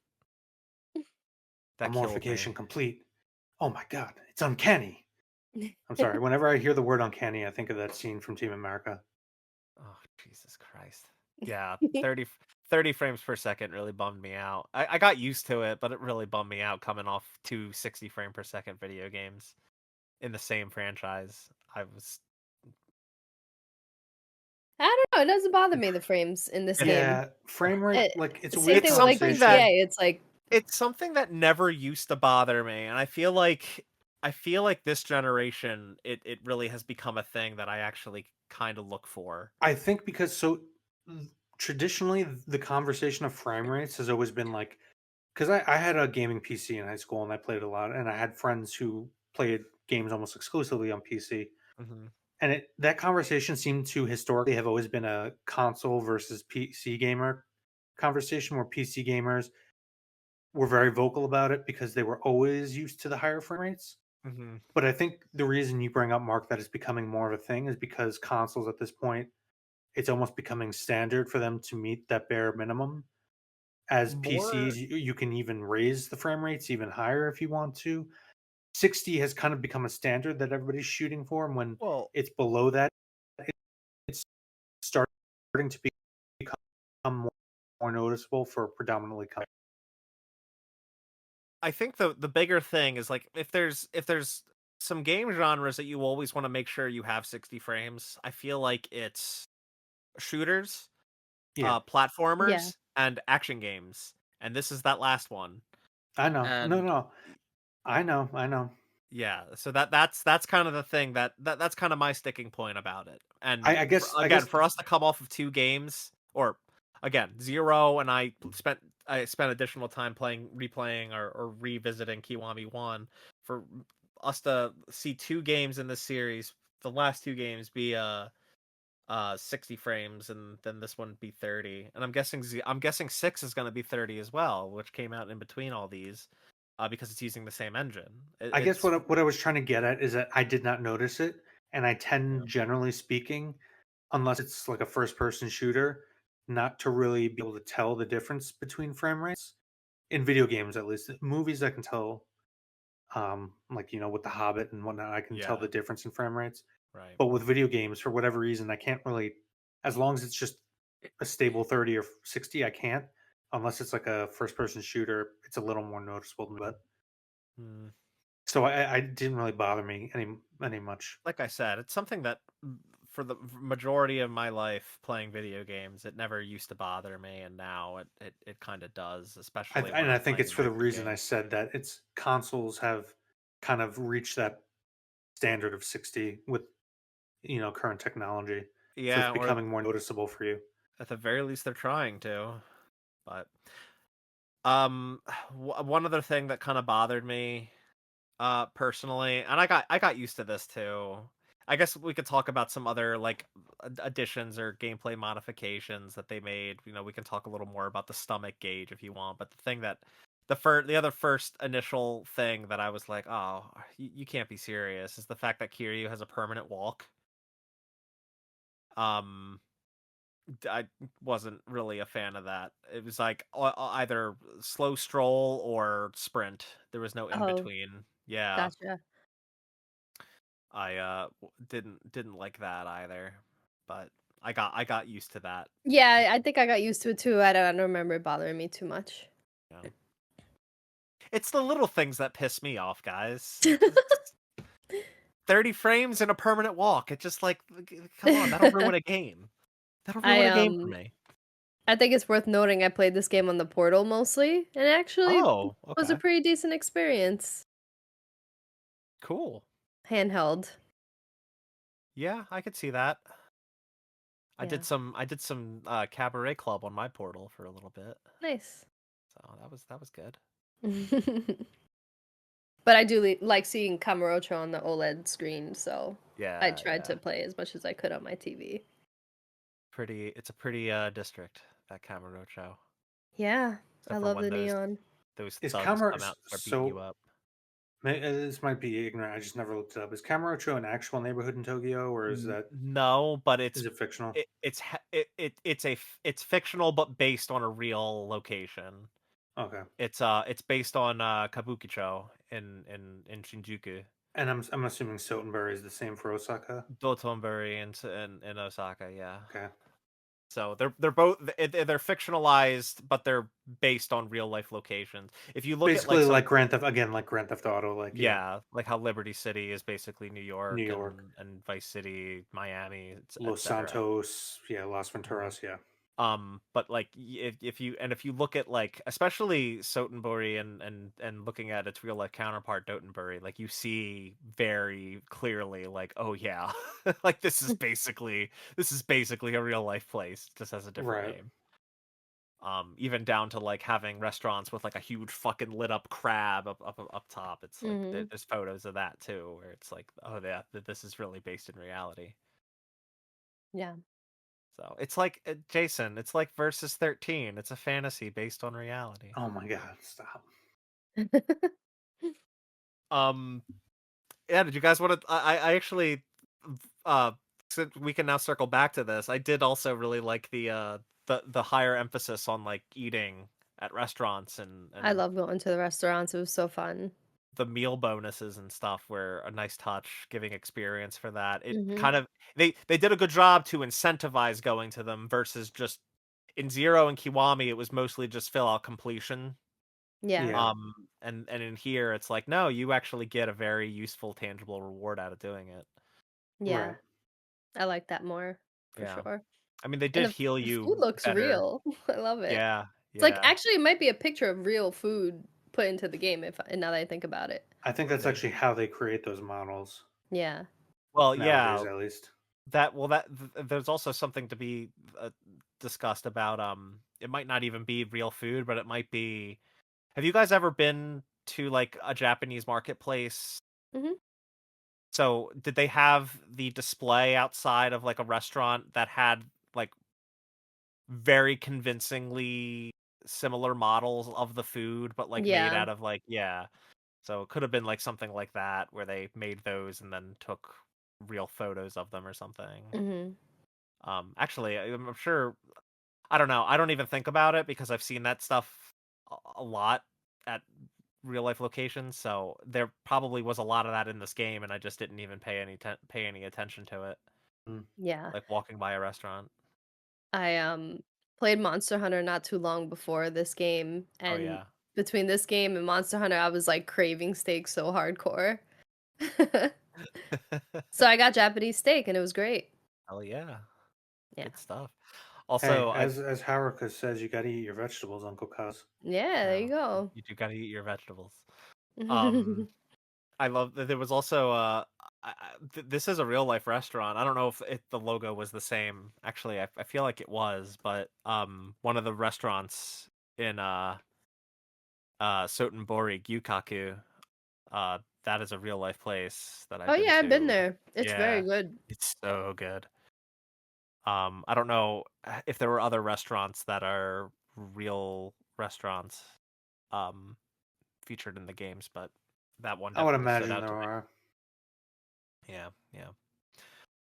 Um, There will be a smile burger thanks to Jason. oh my God. The Welcome to last thing Good Burger, home of the Good Burger. the last thing I can think of to talk about is the street bosses. Did you guys do much with the like the factions you could fight in the streets and like fighting the bosses? I did a handful of them, yeah, but Yeah. I thought that was a neat mechanic. It's just kind of made a little frustrating by like the frequency of certain factions not showing up. mm. Like by the end I had to grind out like a bunch of delinquents and a bunch of yakuza, whereas like every corner I turned it felt like there was a group of thugs, and I already had all the street bosses for thugs. Think it's a neat idea but kind of poorly implemented. Again, and Yeah, this might be why I was, okay with the combat more so than you. I only really engaged with it when I had to. So if there was somebody directly in my path as I was going to the next story point or during a story mission, if there was combat, Yeah. that might be yeah, why me too. I didn't get as tired of it as you. I'm very like I don't like the Yakuza series trophy list at all. It's not enticing, it's not compelling. I have like platinum GTA games, so it's not that I'm not opposed to doing like a lot of things. I just for some reason in Yakuza, they make you like perfect everything and it's annoying. Like I don't want to like I don't mind like going to do each mini game at least once, but if you need me to like win and get like the highest score to get a trophy, like sign me out. For what it's worth, Kiwami 2's requirements are very, very generous compared to Kiwami and Zero. Yeah. Like it's much easier to 100% this game than it was for those two. Well, that's good to know. But I don't know. Yeah. It doesn't appeal to me like I don't want to spend my time like that. No, I get it. It's a lot of busy work. It's Yeah. and it's on one hand it's cool that it's there to kind of force you to engage with all the game has to offer at least a little bit. On the other Mm. hand, it's a lot of menial shit. Yeah. It's like in every game, do I really need to go and eat everything at every restaurant when I've done it in the previous game? Sure. Yeah, I Yeah. guess that the game's gonna make me do that, so I guess I gotta go fucking eat everything on the menu at Smile Burger again. Well, let's be clear. The game doesn't make you do it. You guys make yourselves do it for those platinum trophies. That's true. Shit, he's got us there, Delilah. Well, I didn't fall for this one, so. Yeah, yeah. I really like these games. Even though Kiwami 2 definitely faltered in a lot of ways for me, it sounds like for all of us, I still really liked it, For and I'm I still sure. liked it having a too. blast like going through It's everything. because we keep comparing it to Zero, it's almost like a little unfair because Zero came out way later. Yeah. Well, than the I know original what you mean. Yakuza I 2, know what yeah. you mean. Yeah. But I enjoyed it, even if it wasn't as good as Zero. Yeah. I do worry though. I feel like the series is gonna dip a little bit before it goes back up first. I hope not. I hope I'm wrong. Because Mhm. I think last episode I was saying in Yakuza Zero, I was like, oh, I feel like the stories, there's always these twists that I don't predict, and, always these really cool character arcs. And I think in this game it lacked mostly, not completely, in comparison. Again, I feel like Yakuza Zero is just like the top tier Yakuza experience. So I hear that the later ones, like the Like a Dragon series, kind of gets back in touch with that sort of feeling, but I played a little bit of the beginning of Like a Dragon, and now that I've gone back, and this was before I even touched, I think. No, it was after I think I played the first Kiwami. I can't remember.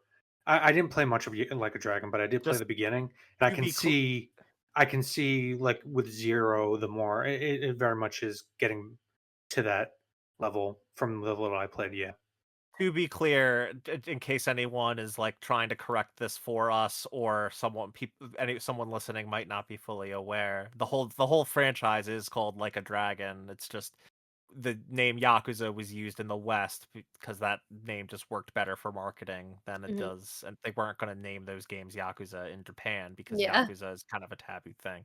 You're Mhm. talking Which about the yeah, Ichiban saga versus the Kiryu saga. Yes. yeah, Yeah. yeah.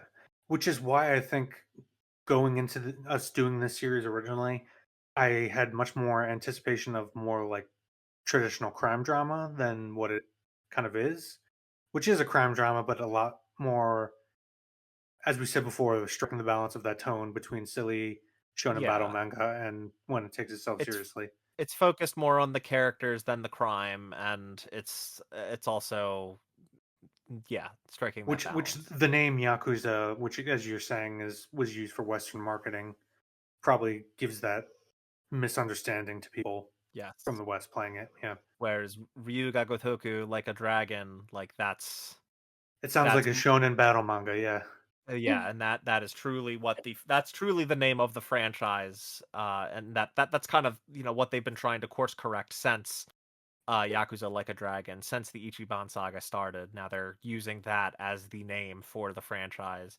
even with games that focused on newer games that still have a focus on Kiryu, like a Dragon Gaiden, like a Dragon Ishin, which itself is a remake of another Yakuza spinoff, or Mm. Ryuga Gotoku spinoff.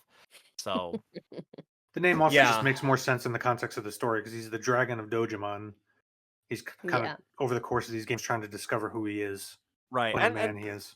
as we've also said and outright, or alluded to and outright said, like, these games aren't really about the Yakuza, they're about About Kiryu. Kiryu and all Yeah. the people around him. Yeah, And he, like, that, the whole thing, yeah, the Dragon of Dojima, you put it perfectly there. So that's it is a more fitting name, and that's why it's good that they started using it.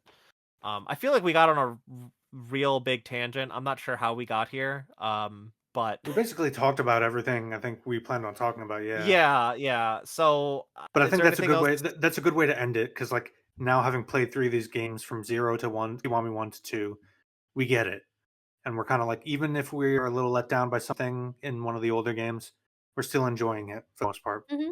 Yeah, yeah, yeah. So, I mean, is there anything else you guys want to talk about with Yakuza Kiwami 2 before I ask the final question? No. Okay, here's the final question. When Yakuza 3, guys? Bro, Yakuza series is like the One Piece of video games. Say that? I It's feel just like Well, you I can't really say that because technically Kiryu's saga has an end. That's my understanding, right? well, sort of. I don't know. Maybe let's I not mean, talk too much yeah. about that. With in the sense that, yeah, for the most part, 6 was intended to be a conclusion to his overall, like, storyline and saga, but I don't know how. I don't know, and I don't know Neither what do I. other. I'm just all Yeah, I'm saying is that like there is a point where the main character switches to somebody else. yeah, So but but my assumption would be that it has an end. But also, Delilah, even though, like, there are a lot of games, and even though they do take, like, an average of, I don't know, 40 hours to get through, Mhm. depending on how much you do and stuff, um, I feel like that's still a lot less than One Piece. It is. No, Yeah. it is. I just feel like in terms of like trying to catch up to a series that just doesn't stop releasing stuff, Yeah, I it's like know. so daunting. Hey It man, is And it is a lot. It's a it's better lot. than a series that isn't finished and is never going to release anything again. Cough cough George R. R. Martin. Yeah, yeah. I know it's kind of a goofy final question to put out there, because, like, I would love to. I need a break. These games are a lot. It's taxing. I do want to get to 3 eventually, but We will. Yeah. we But know we that's got not next. yeah, we know that's not next cuz it is 2025 and it is a juicy year for gamers. We got a big selection. It's Yeah. so funny because I feel like the whole reason we dipped back and decided to do Yakuza 0 and Yakuza Kiwami 2 is because I feel like there wasn't much going on, and now all of a Well, sudden, we forgot about a bunch of games coming out.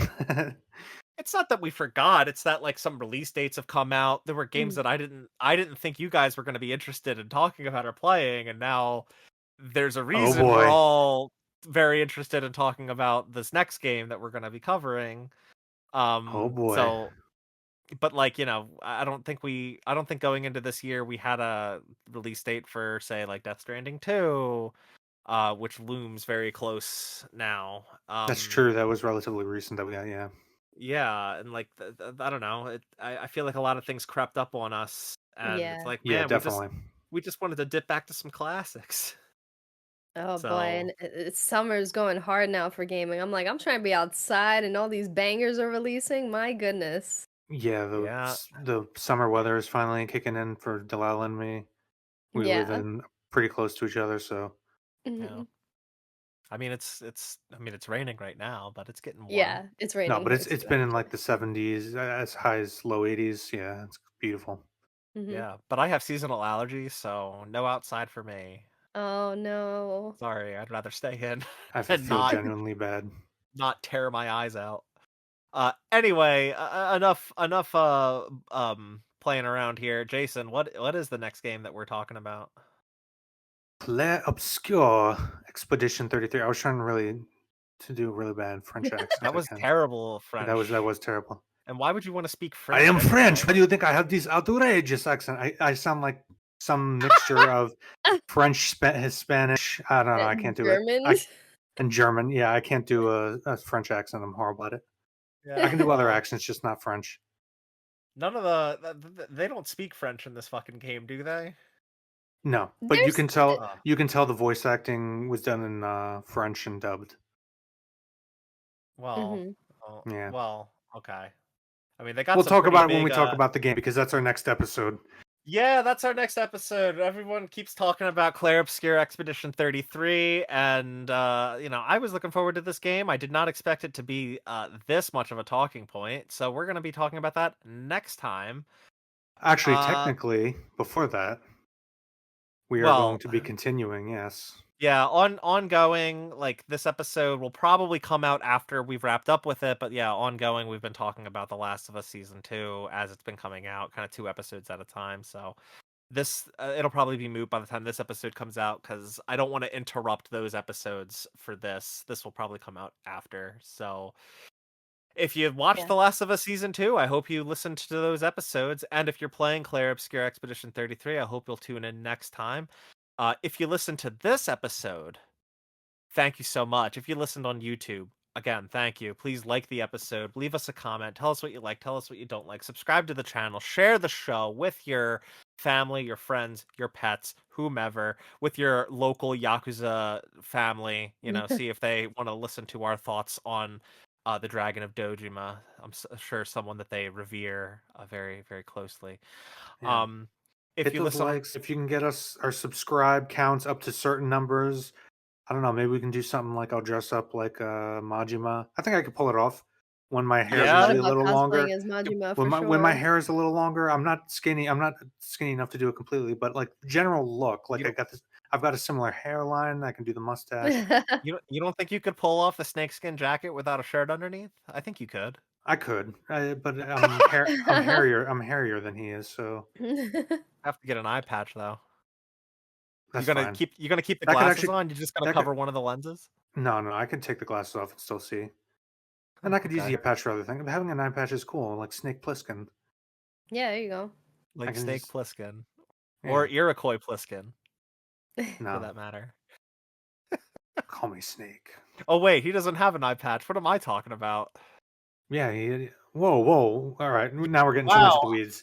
We're getting Yeah, off track. really. The whole point was, folks. Who knows what if you subscribe and like? Who knows what cool rewards you can get? Like me dressing up like Majima and having it online. For Mark will post it. Yeah. Alternatively, if you listen on Apple Podcasts, thank you so much. Rate and review the show. 5 stars preferred. Tell us what you like. Tell us what you don't like. Hey, And what? we didn't do a Kwasnicky rating. Oh my God, the Oh, Kwasnicky true. rating, Jason. What did I give? I gave Zero either a 9 or an 8 point, like 7 or something like that. I I could forget. give Yeah. this a 7.3 smile burgers out of 10. Oh man. Okay. Good. So It is yeah. good. And keep in mind, folks, my scale is I use the entire 1 through 10 scale. So this is an above average. 7.3 is not bad. It is good. Yeah. Cool. There's your Kwasnicky rating. You heard the usual outro plugs and stuff. I hope you'll join us next time for Claire Obscure Expedition 33. And as always, thanks for listening. Bye. I'm always waiting on you, Delilah, to do the second to Did I last. not say it? It I didn't couldn't pick it hear you. up. Yeah. Frick. Bye.